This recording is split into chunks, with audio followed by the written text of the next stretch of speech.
இப்போ ரசூலுல்லாஹியுடைய சொல்லையும் செயலையும் அவங்க அங்கீகரிச்சதையும் செய்யறதுக்கு பேர் தான் சுன்னத்து.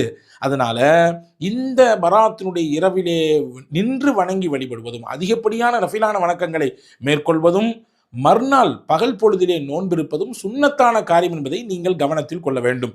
இது 2வது விஷயம். 3வது விஷயம் என்ன அப்படின்னா, முக்கியமான விஷயம், நம்மள பல பேர் கேட்கறது உண்டு. அது என்ன, எல்லா நாளும் போய் நீங்க வந்து கபரை ஜியாரத் செய்ய வேண்டியது தானே, இறந்து போனவங்க எல்லாத்துக்கும் நீங்க வந்து எல்லா நாட்கள்லையும் நீங்க போய் பார்க்க வேண்டியது தானே, அப்போ நீங்க போய் அவங்களுக்காண்டி துவா செய்ய வேண்டியது தானே, ஏன் பர்டிகுலரா அந்த லைலத்துல் பராத்துன்னு சொல்லக்கூடிய ஷாபானுடைய 15வது நாள் ராத்திரி மட்டும் நீங்க லைட்லாம் போட்டு கபருஸ்தானுக்கு எல்லாரும் போய் நின்று துவா செஞ்சு அது என்ன தேவை இருக்கு என்று அறிவார்ந்த ரீதியில் கேள்வி கேட்பதை போன்று சிலர் நினைத்து கொண்டு கேட்குறாங்க.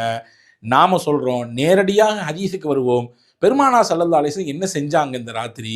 அதற்கு அன்னை ஆயிஷா அம்மாட்ட கேட்ட ஆயிஷா அம்மா சொல்றாங்க, இதே இப்னு மாஜாவினுடைய அறிவிப்பாக வந்திருக்குது. நான் அந்த 15வது இரவிலே, அதாவது லைலத்துல் பராத் என்று சொல்லக்கூடிய அந்த ஷாபானுடைய 15வது ராத்திரியிலே ரசூலுல்லாஹி ஸல்லல்லாஹு அலைஹி வஸல்லம் எங்க வீட்டில் இல்லை. நான் பதறி போயிட்டேன். போய் தேட போனேன்.